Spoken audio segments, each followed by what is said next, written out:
So yeah, hopefully you can see this. So so I'm going to give you a whistle-stop tour into crisis communication. So I've tried to distill it down into sort of 15 to 20 minutes.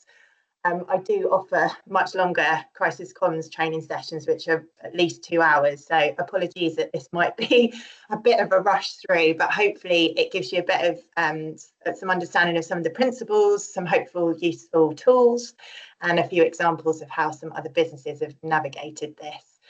Also, apologies for some of the international community on some of the examples might be UK based, but again, the principles should be the same wherever you live in the world. So if we dive straight in, so what is a crisis? And I'm sure we're really well versed, all of us, because we have touch points in this area, but this is a definition from the UK Cabinet Office and the British Standards Institute. And they say a crisis is an abnormal and unstable situation that threatens an organisation's strategic objectives, reputation, or viability. So yeah, probably no surprise that this is the sort of thing that we're dealing with on a sometimes daily basis. So what are the kind of examples of crisis that a comms team might be involved in to support? And again, with this slide, this is not exhaustive, but these are definitely some areas where I've unfortunately had to be involved in. And these are things that probably can quite easily occur again. They are kind of bucketed at the moment into kind of two areas. Some crises are obviously completely out of a business's control, and then there are some that can be potentially caused by a business themselves that are more within your own control. So the examples here is fire is always a risk, and I know we've got some people on the call here which will certainly be involved in that area, so that can obviously have dramatic consequences for a business if that happens. Sadly, terrorism, that's something that we're all dealing with within the world, and how, again, that might in fact impact your staff or employees, and how you respond to that. Global warming affects us all, and more we're seeing some really dramatic weather-related conditions. So flooding is certainly something that we have to sadly deal with. We've all had to also deal with a global pandemic, and it's something that still kind of happens in our daily lives now. And that's not to say that it might not happen again. So again, we've probably learned quite a lot from how we dealt with the pandemic and how we would potentially deal with it going forward. And then the examples which are more within your control. So depending on maybe a business's operations, you can experience things like product recalls, and how you effectively deal with that can really kind of decide on what your reputation is. Working with celebrities. So some businesses will work with some well-known figures and influencers.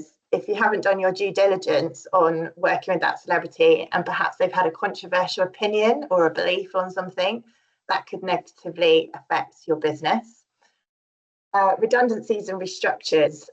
So again, we're living in a tough economic climate at the moment, and this happens much more frequently than it did decades ago. And again, it's how you kind of work with that, and deal and support with your staff on how you might kind of then have to deal with any kind of negative connotations on that.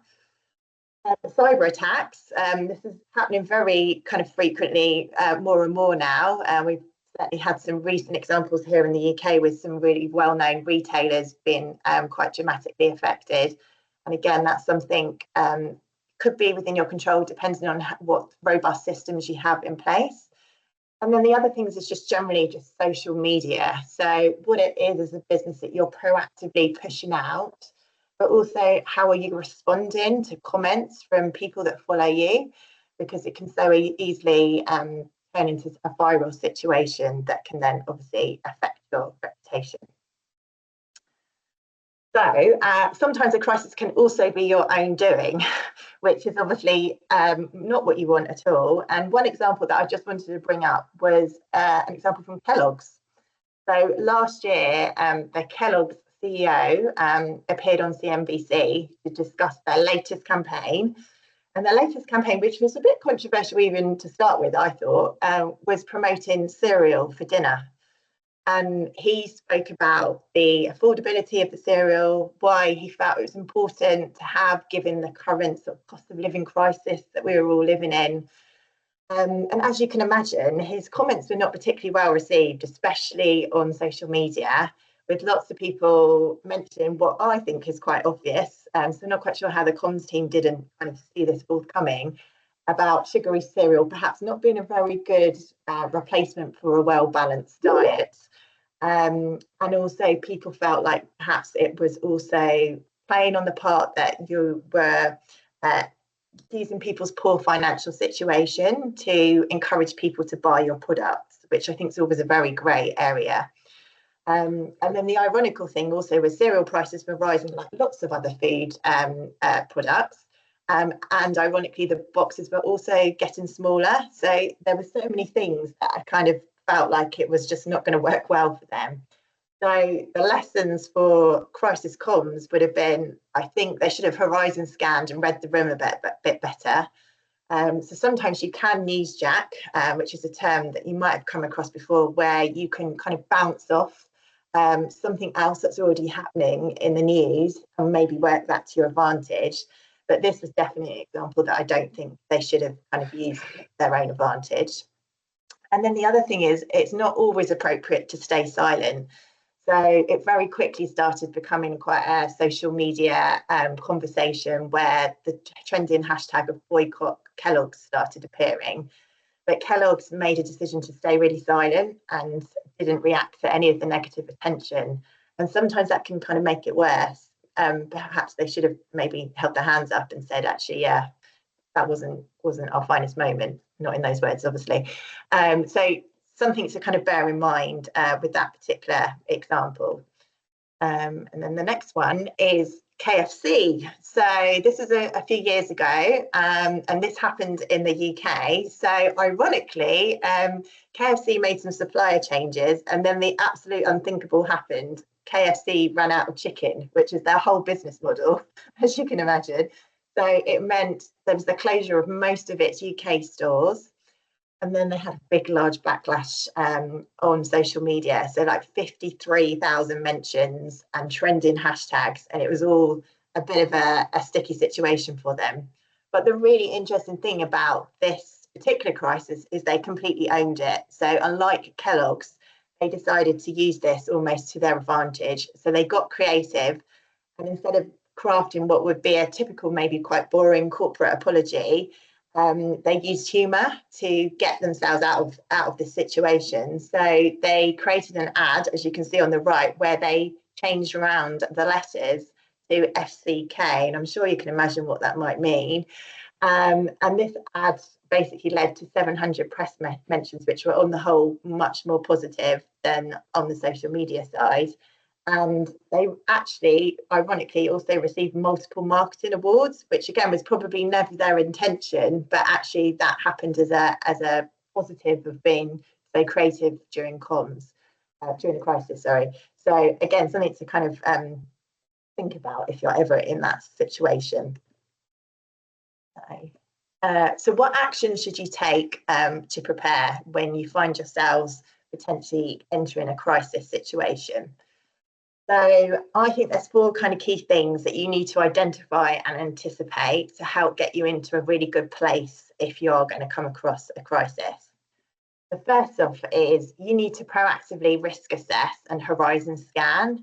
So I think businesses, all shapes and sizes, should do this regularly. So identify what your potential crisis triggers are within your industry and then within your own actual operations, and create a RAG system, so red, amber, green system that you regularly review just to see whether anything is changing. I would also recommend scenario planning and training. So develop scenarios for how different crisis situations might unfold for you and your business, and practice them in advance because you never quite know when you might need to actually invoke it. Also do some early warning systems. So invest in some potential systems that might really save you some time. So there are lots of suppliers out there that do things like media monitoring or social media listening. And those platforms can help give you a bit of a handy alert system so that you can kind of see if something's getting traction. And then you might be able to then therefore flag it to the right people that this might be coming down the line. And then I would also recommend doing stakeholder analysis. So identify those stakeholders that you think are a bit risky to your business or your industry, and who you should definitely prioritise and communicate to if you needed to. So analyse what they're saying, and make sure that you almost become good friends with them if you need to. So what is the key thing also that you need to do before a crisis occurs? And I would again recommend creating a crisis comms plan. So you can do this in a few different ways. So the best way to do it is I would pull together a crisis response team. So this would be a response team that meets quite regularly. It's got clearly defined roles and responsibilities, and you have a representation from every department across your business. And definitely invite the comms team or the press office or the corporate affairs team, however you define it within the business that you operate in, because they need to be 100% involved in. And you can also, within that response team, you could potentially use that as where you review your RAG system as well, so that you're kind of keeping each other updated on potential issues that could come down the line. I would also make sure you've got a crisis handbook. And again, this could be something that you could go through when you meet as a crisis response team. But this would clearly show kind of how a crisis process works with chains of command. You could also be super organised and include some kind of pre-written comms templates. It just gives you a little bit of a head start timing-wise if you've got something that's been kind of broadly signed off in advance. Obviously, you will need to kind of tweak it and change it depending on what issue you're dealing with, but it will certainly help to start with. And then also make sure you have things like a contact list of all staff members who deliver the plan, so that they're all together when you need to suddenly invoke it. But also you've got a list of all your stakeholders that you need to be in touch with if a crisis occurs. So councils, emergency services, suppliers, the media. There's lots and lots of stakeholders that you need to kind of make sure you've got a good list for. I would also make sure you determine the communication channels that you need to prioritise to get your message out. So make sure you've got a good touch point that kind of features all the key stakeholders that you need to communicate with.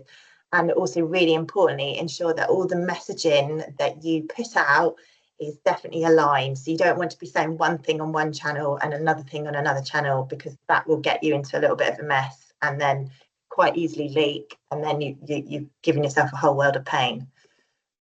And then identify spokespeople in advance and give them some training in advance as well, because that's really important. So you want to make sure that the right spokespeople feel confident and comfortable in a situation. So do all that stuff in advance so that if by chance you do need to use them, it's not going to be a surprise for them. And this is why you absolutely need to undertake crisis comms training. And I know I'm obviously slightly biased because I work in the industry, but it genuinely does, as we all know, it takes years for a business to build a good reputation. But it literally can take a matter of minutes to lose it. And then it's a big hard slog to then build that reputation up again. So if you can be as prepared as possible to try and mitigate a crisis, or if it does happen, reduce the impact, then you're hopefully in a really good place. So how should you communicate in a crisis? So I think this is kind of fairly well known within the industry, certainly in the bit that I work in, but it's kind of defined under the 4 C's. So the first C is all about concern. So express concern regarding something that might have happened. Remember, it's always about people first. Profit and property are always second. So always try and make sure that you're on the side of the people, and also make sure that when you're communicating, as I mentioned in the middle box here, speed is essential. That first hour is critical. So make sure you've got like those key people, that response team has come together. You're all working on the same thing, and you're making sure that you're trying to get the right messages out at the right time. You also want to have control. So this might be something that I missed the Heathrow Airport session, unfortunately, a couple of months ago, but this might have been something that you could say when they had their power outage, that this might have been something that they didn't perhaps do as well, but demonstrate that the senior management team are engaged in managing the situation, they're investigating the facts, and that everything is under control. Also have commitment. So promise where you can, obviously, don't under promise or over promise, but that whoever has been affected by this issue, that you're absolutely going to do your utmost to try and prevent this from ever happening again, and that you're fully cooperating with all the relevant authorities, because that's really important, that people believe and trust in you that this is going to not happen again. And then lastly, make sure that you communicate clearly. So I would always advise that you obviously know your business inside out, but the general public, for example, or other stakeholders don't. So I would try and avoid using business jargon, try and keep things really simple and transparent, so that, you know, Joe Blogs on the street completely understands what it is that you're trying to get across. Then what comms channels should you engage with during a crisis? So obviously every business is going to have a slightly different stakeholder group, but I've given over the next couple of slides a kind of almost like an exhaustive list, I think, of kind of ones that you should absolutely kind of bear in mind. So the first one obviously is the media. So depending on what issue you're dealing with, this could range from national all the way to regional, local, or trade. It might be that you don't have to kind of communicate with every single kind of touch point of the media, and you might be able to really control it into one kind of particular area. But just kind of bear in mind that the media needs to try and be on your side where possible. Social media wise, if appropriate, media statements could be replicated on your business social media channels. But the important thing is always make sure that you've got someone monitoring comments or questions or responses, because the worst thing in the world is you could put a statement up and then it just goes radio silent and there's nothing there, and then that causes kind of frustration and rumours and all sorts of things. So make sure there's a dedicated person there.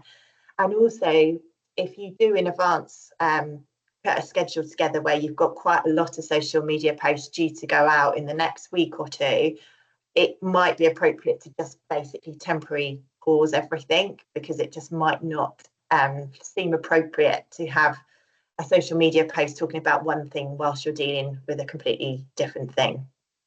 Also your website, so if appropriate, upload statements and updates on your business website, because again, your website probably gets quite a lot of traffic and people might engage more with that area than they might do with social media, for example.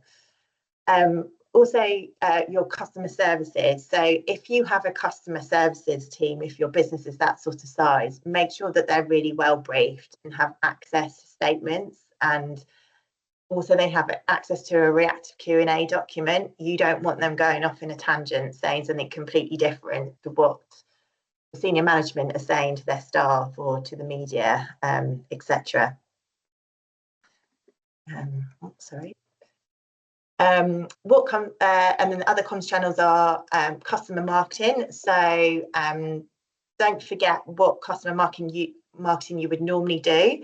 So you might have like weekly newsletters, for example. So again, should either they be temporarily stopped because the comms messaging that you might have in there normally might not be appropriate to have whilst you're dealing with this crisis, or could you use it to your advantage and completely use that next email newsletter to talking specifically about the issue that you're dealing with.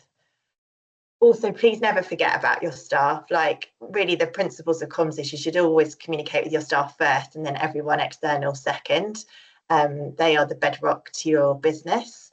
So make sure they're being communicated with really early on and they're on your side, but also make sure that the messaging is as aligned as possible to the external one, because I've definitely been in scenarios before where the chief executive says something very different in the internal comms to what was going out to the media, and then some disgruntled employees then leaked the internal comms messaging, and then that was a tricky situation to deal with because they were at odds with what we were saying. So make sure that the comms is completely aligned, and you can provide updates about all the different internal comms channels that you might have available. So you might have intranet, you might have staff emails, you might have digital screens up around offices or factories, notice boards, posters.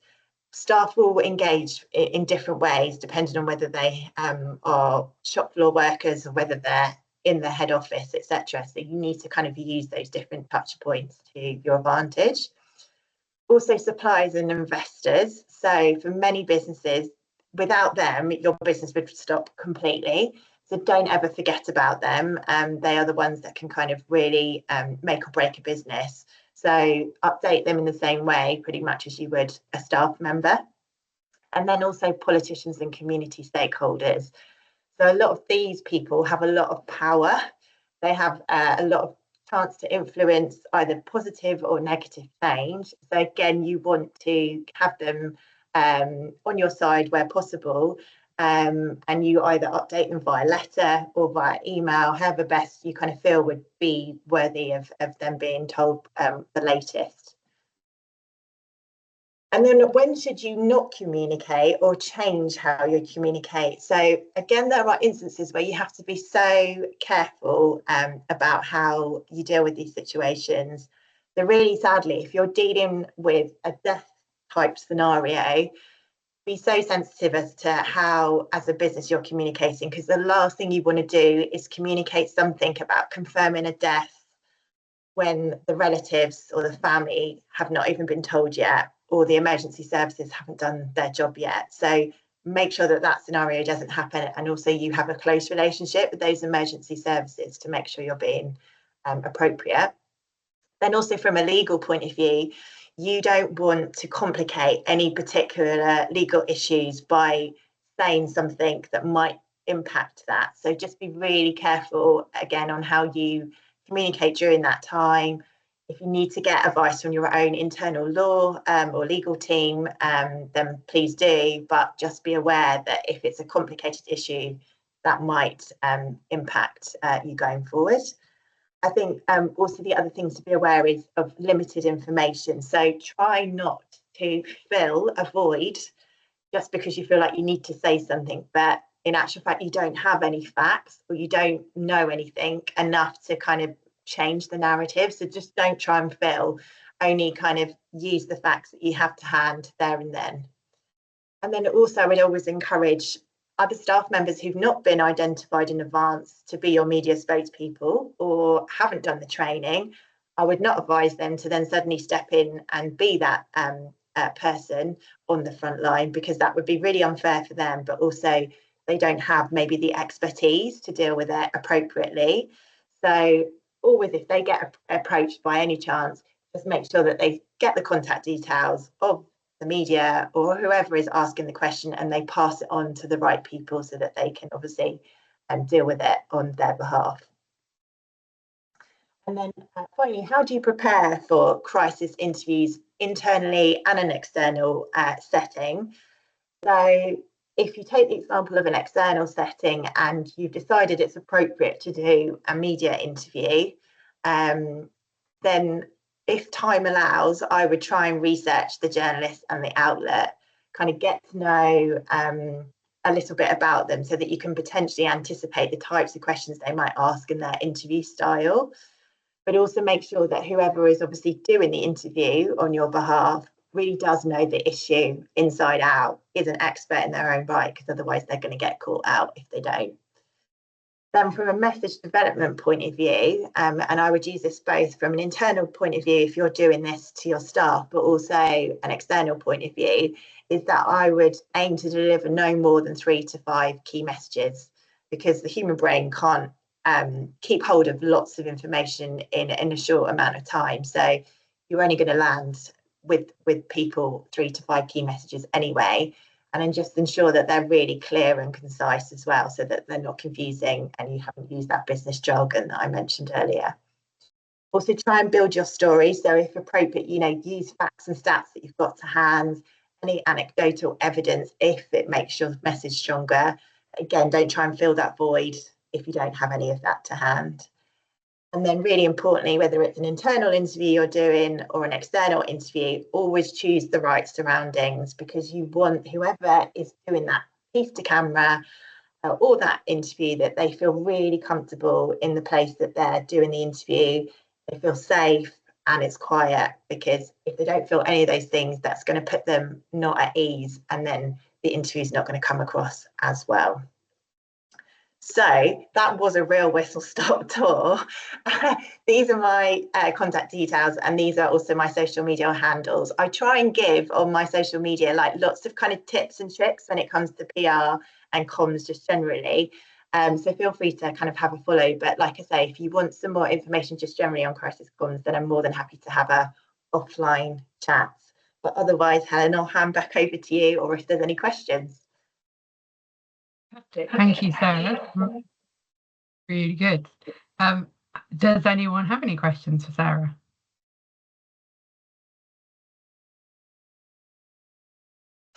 I stunned you all into silence. Stunned silence. I don't have a question, but I thought it was interesting. I mean, so obviously there's been quite a lot of high-profile events recently. So you touched on Heathrow, and there's been the events from sort of Marks and Spencer's Co-op. I was just watching the panorama, the BBC programme about that this week, so it's kind of top of mind in my head.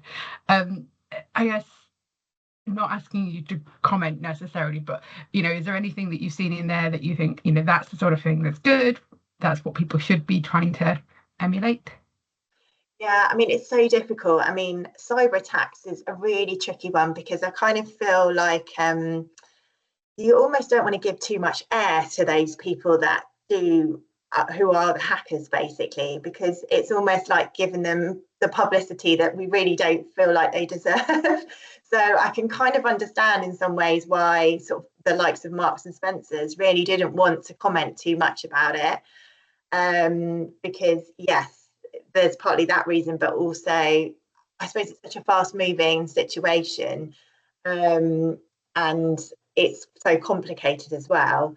I do think, though, I was obviously an M&S customer, and I got an email about the data sort of breach, and it was very different, obviously, to what they said publicly. So I think, to my earlier point, where you need to try and align your messaging, I think that's really important, because it can pose more questions than answers if you don't align.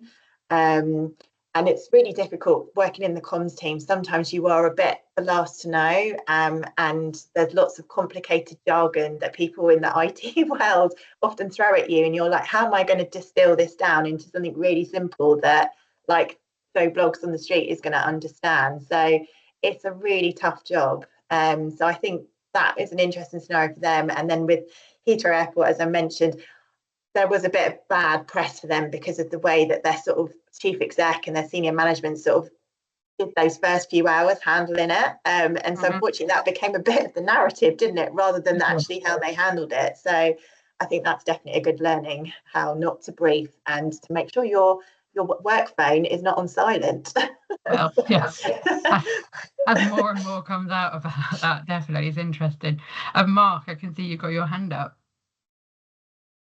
Hi, Sarah. Thank you very much. It's very informative, and I've enjoyed it a lot. One of the questions that I have is more of a statement into a question, which is, well, with the prevalence of AI and utilizing it to influence people beforehand, trusted sources, not a trusted source, the plethora of information that's out there, the saturation of information that is now out there.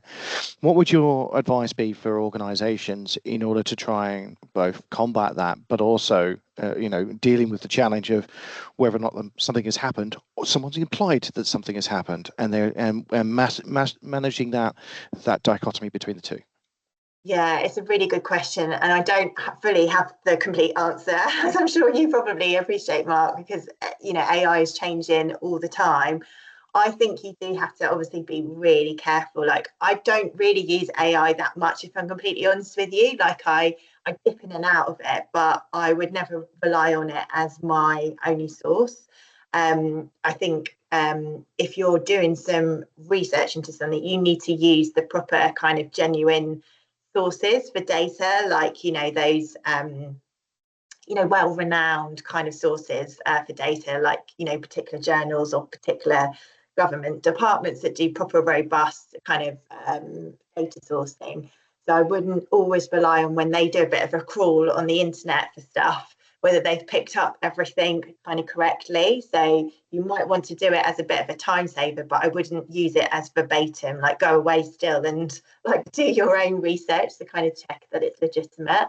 I do know of people that have also kind of tested messaging out with AI. So like they might have written, I don't know, say some comms templates and checked it with them to see if it works. I think sometimes it can be helpful because it can tidy things up. It can make things maybe a bit shorter and concise. But again, like you don't know your business, like they don't know your business as well as you do. So I would always maybe be on the side of caution with it, really. And yeah, just be a bit more careful with it. But I can understand why people want to test it. Thanks, Sarah. Sarah, there was one question in the chat. I'm not sure if Nathan's had to leave already. I'm just thinking. I think he might have done. Yeah. So he was asking what measures can we put in place to ensure our C-level and senior leaders defer to their crisis communications team and fully appreciate its critical role so they don't make potentially damaging public statements like those in the Kellogg example? Yeah, well, I think having this crisis response team is really important to start off with, because if you've got all the right players in that team, and definitely it also includes the crisis comms or press office team in there as well, hopefully they'll realise what an important part that team play. Yes. So that's, I think, really important. And I think also if you're invested in training as well, and again, the C-suite level are part of that training, again, you'd hope that they take it seriously because they realise the investment has been made, lots of preparation and plans have been put in place. So yeah, I think just constantly communicate with them, get your face in front of them, really, I would say. Yeah. And just before I come to Jodie, one of the things I'm saying, and I put it in the chat, our next session will be around scenario testing and the value of that. And that is a good opportunity, to your point, Sarah, of reminding senior leaders about you've got these people, you've got these experts in the room, or you should have these experts in the room, you've got these experts in your organisation. Make sure you use them at the time and use that as part of the scenario testing to build that familiarity. Jodie, I don't know if you were. Yeah, just a quick one really on like Hydra risks and especially Hydra crises. So when you're actually addressing them, they tend to get worse. Mainly in the security and cyberspace, the malicious actors do then change tack. How have you ever dealt with that, or ways that you can think of that communication-wise, especially external engagement, how to best give enough but not enough to alert them perhaps to change tact and carry on? It's a difficult one, I know. Yeah, it's really tricky. And I think that was really what Marks and Spencers were trying to do, if I'm completely honest with you. And I can understand why they had that approach as well. I think with all any kind of crisis, actually, I think you do have to be alive to the fact that you probably do need to change comms messaging as it goes along, because naturally you're going to find out more information and have more facts, etc. So I would never advise to just have one size that fits all, one message like from day one, and it's the same message all the way to day 30 or whatever. So you are going to have to change it. But I think also you can sometimes hide a little bit behind the legal kind of side, because the lawyers can be really helpful in those situations as well. So I think don't ever be afraid to chat with your legal friends as well, because they'll be able to kind of advise as well. Fantastic. Thank you, Sarah. Really, really helpful. Really helpful. So I'm conscious that we are at time. There was one last question in the chat from Jill, which is what are the best practices for evaluating and documenting the effectiveness of crisis communications with respect to the UK compliance? Can't read the whole of that comment for some reason. UK compliance adherence.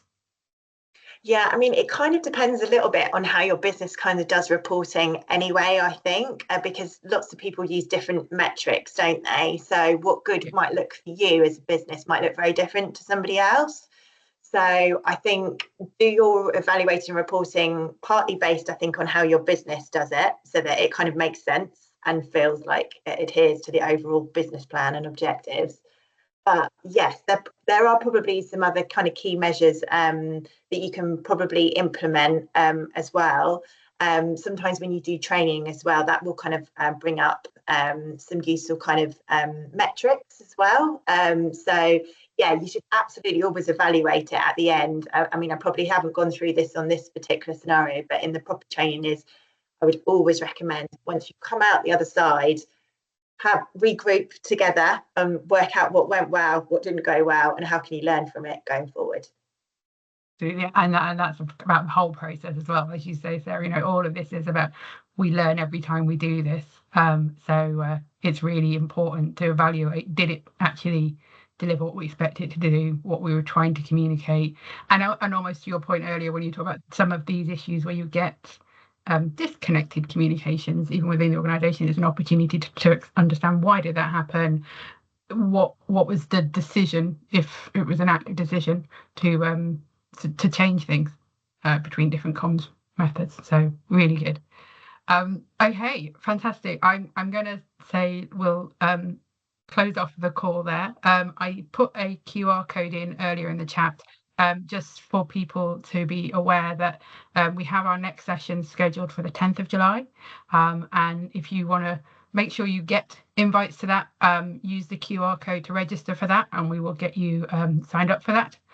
That will be about scenario testing, and we're very excited that we've got, again, another expert in scenario testing that's going to come and talk about the whys and wherefores, and how important it is to do scenario testing regularly to make sure that all of the things we've talked about work together and actually deliver what we expect them to do. So thank you as always, everybody, and I will see you all again in a month's time. Thanks, Helen. Thanks for the opportunity. Thank you, Sarah. Really appreciate it. Thank you. Thank you so much.